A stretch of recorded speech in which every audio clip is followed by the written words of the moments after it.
Guys welcome back to my another blog. তো আজকের ব্লগটা মর্নিং থেকে শুরু করছি। সবাইকে বলি গুড মর্নিং। এখন বাজে 7:30। তো আমি দেখো স্নান টান করে মাথা টাথা ঘষে একদম রেডি। তো এত সকাল সকাল চান করছি কেন সেটা তোমাদের সাথে শেয়ার করার জন্য ভিডিওটা শুরু করছি। তো চলো ভিডিওটা কন্টিনিউ করা যায়। এবারে যাচ্ছি আমি ঠাকুর ঘরে, ঠাকুরের বাসনপত্রগুলো সব পরিষ্কার করে ঠাকুরের জল দেবো। তো তোমাদেরকে বলেই দিই যে আজকে হচ্ছে আমাদের মায়ের মানে পাড়ার মায়ের শীতলা মায়ের পুজো। তো সেখানে আমার উপোস রয়েছে, ঘন্টি কাটবো। তো সেই জন্যই আজকে রাতে স্নান করা। তো অলরেডি আমি ছাদে চলে এসেছি আর এখন 7:30 বাজে। দেখে কিন্তু মনে হবে না প্রচুর রোদ্দুর এসে গেছে। তো দেখো আমাদের মেঘলা আমাদের পরিবেশটা দেখিয়েছিলাম, বাট রোদ্দুর থাকাকালীন দেখানো হয়নি। তো চলো ওই দিকটা তোমাদের সাথে শেয়ার করি। আসলে আগে গাছপালা অনেক ছিল, বাট এখন অনেকটা কেটে দিয়ে সব পরিষ্কার করে দিয়েছে। তো দেখো দূরটা এরম সবুজ সবুজ। রোদ্দুর উঠলেও যেমন ভালো লাগে, মেঘলা করে থাকলেও কিন্তু খুবই ভালো লাগে। তো চলো আমি রোদ্দুর পুরোপুরি আসার আগে ঠাকুরের বাসনগুলো মেজে কমপ্লিট করে নিই।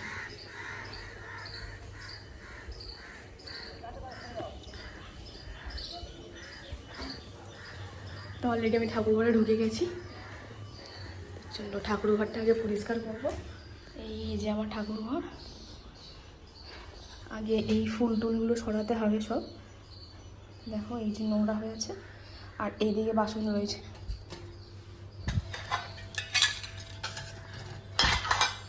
যেহেতু পিতলের জল থাকলে তো এরকম হয়ে যায়, তাও কিন্তু আমরা সন্ধ্যা দেওয়ার পর এমনি নর্মাল জলে ধুয়ে উগুর করে রাখি, তাতেও কিন্তু এরকম দাগ হয়ে যায়।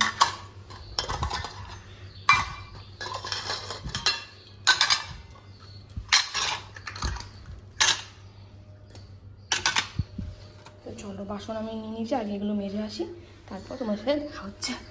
আর বাইরে এদিকের পরিবেশটা ঠিক এইরকম। দেখো এই যে আমাদের ঠাকুর ঘরের জানলা, তো এইখান থেকে তাকালে কিন্তু এইরকম একটা পরিবেশ দেখা যায়। দেখো আগে আমাদের এই ঘরে ছিঁড়াছিঁড়ি কিন্তু ধান চাষ হতো, এখন এই বাড়িটা হয়ে গেছে বলে আর সেরকম কিছু হয় না। আর ওই পেছনেটা হচ্ছে হোগলা বন। তো ফ্রেন্ড বাসন মাজা আমার কমপ্লিট। তো চলো এবার ঠাকুর ঘরটা এবার পরিষ্কার করবো বাসনটা রেখে।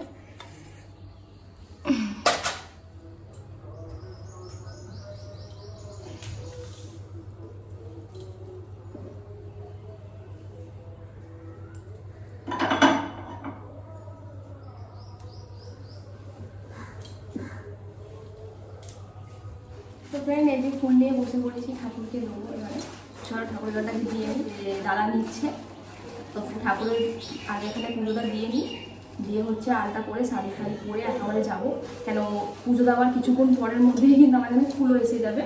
তো সেই জন্য তখন আর পরে শাড়িটা পরার টাইম পাবো না। বাবা কত বড় পোকা, গল্প করতে দেখতেই পাইনি। তো চলো এটাকে আগে সরিয়ে রাখি।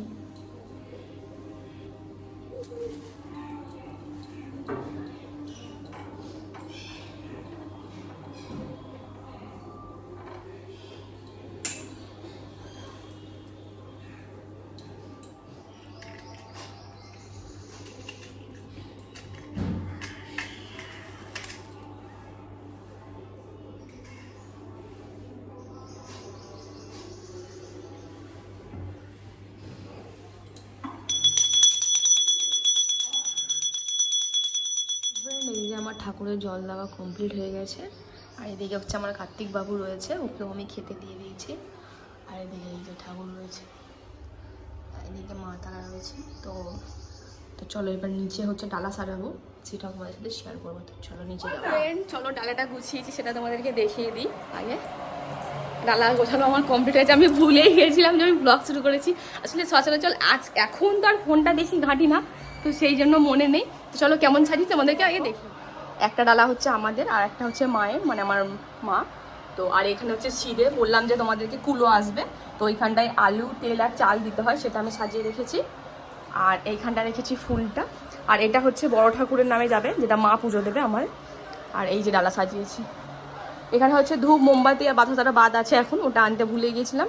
তো দোকানে ওটা কিনে নেবো, ওটা কিনে ডালার মধ্যে রেখে দেবো। তো এখন হচ্ছে যাচ্ছি রেডি হতে, শাড়ি পরবো। তারপরে এখানে পাম্প চলছে, শুনতে পাবে কি জানি না, যাই হোক।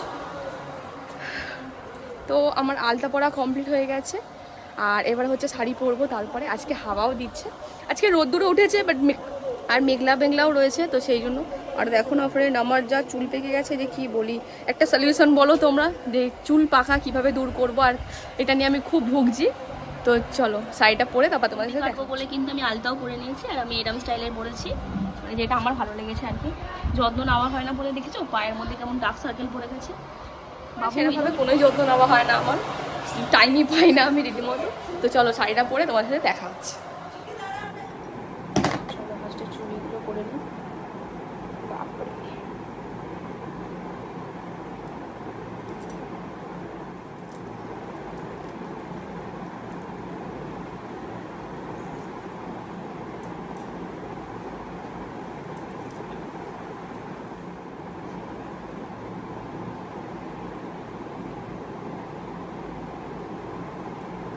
আমি আবার হাত দিয়ে করতে পারি না, পুরো ঘেটে ঘেটে একেবারে। আমি হাত দিয়ে করতে পারি। দেখো না এয়ারবাডে পড়েছি, তাও একটু ইয়ে হয়েছে। যেহেতু গন্ডি কাটবো সেই জন্য হচ্ছে একটু বড় টিপ করি। টিপ একটু পরে আমার উঠে যাবে, আমার ছেলের জন্য কিছু করার নেই। ঠিক আছে মা, এই সাইজটা এখন তো সিঁদুর খেলবো শুধু, যেহেতু কুলো এখন আসবে একটু পরে, তো সেই জন্য মায়ের কুলোতে আগে সিঁদুর দান করবো। তো সেই জন্য এখন এই সাজটা, তারপর গন্ডি কাটার জন্য আমার আলাদা সাজ সাজতে হবে।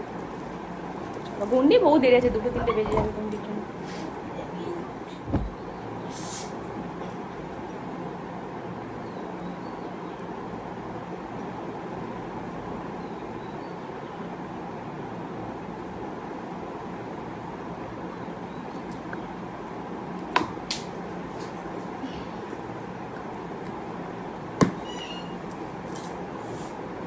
চুলটা যেহেতু ভিজে আছে এখন ছানবো না, যখনই দেখবো কুলো আসছে ঝপ করে চুলটা ছানবো আর মার দৌড় যাবো। তো এটা হচ্ছে আমার পুজো দেওয়ার লুক। তো চলো, কি করছো তুমি? কি রেডি হয়ে গেছো? এই যে মহারাজ এখানে কার্টুন দেখছে, শুধু দুষ্টুমি, মুখে হাত দেয় না, ছেড়ে দাও। এবার ডালা দিতে যাবো। আর এই যে আমার বাবু কার্টুন দেখা শেষ হয় না এখনো, মা এখানে ফোন দেখছে। কি গো রেডি? চলো। তো চলো, এখানে মালা রাখা আছে, মালাগুলো নেব।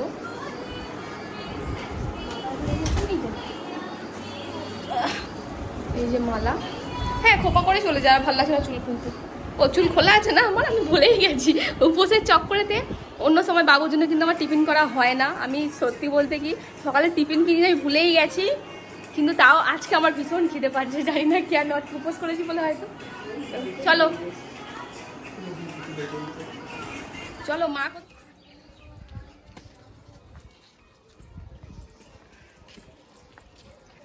চলো চলো চলো, হ্যাঁ চলো, বাবার জন্য অপেক্ষা করছো দেখো। চলো চলো, বাবা এসে গেছে, চলো।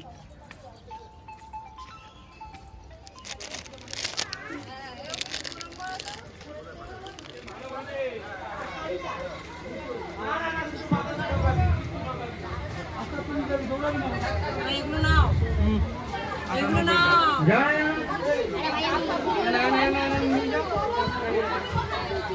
কেউ তাড়াহুড়ো করবেন না, সবার টাকা নেওয়া হবে।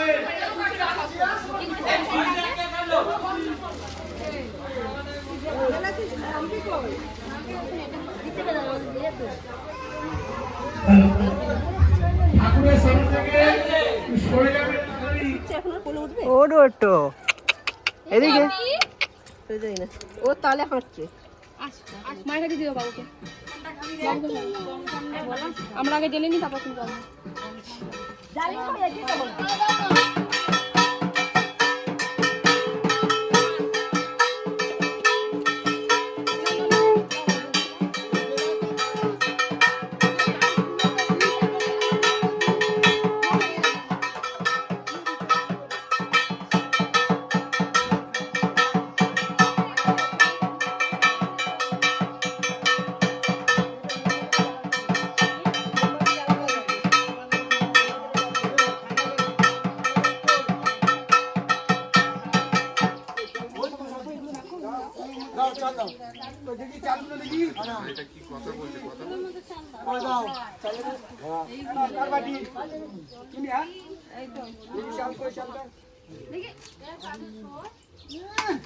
ঘরের কাছে টেনশন হ্যাঁ এই তো ওই তেলটা নিয়ে জানেন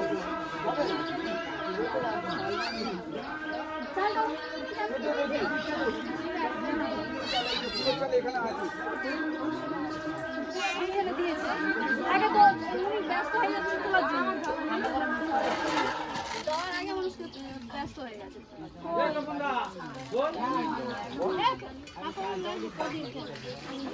হ্যাঁ হাওয়া দেবে দাঁড়া কার বাটি দাও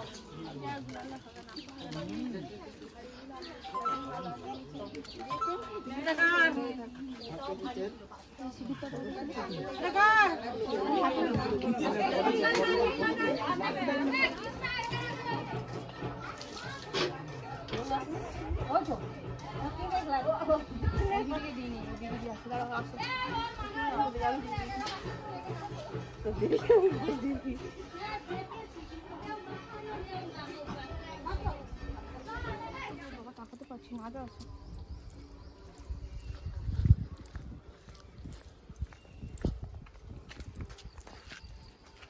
তো ফ্রেন্ড 3টে বেজে গেছে আর এদিকে গন্ডির জন্য অ্যালাউন্স করছে। তো আমি রেডি হয়ে গেছি, এবার যাচ্ছি মন্দিরের দিকে। এখনো শুরু হয়নি, সব অ্যালাউন্স করছে। তো গিয়ে বসবো, তারপর গন্ডি শুরু হলে তারপরে গন্ডি কাটবো। তো চলো, এরপর কিছু কথা বলবো না। विष्णुवाचा वंचिता भूमिभूषणा सर्वमाभूवयम्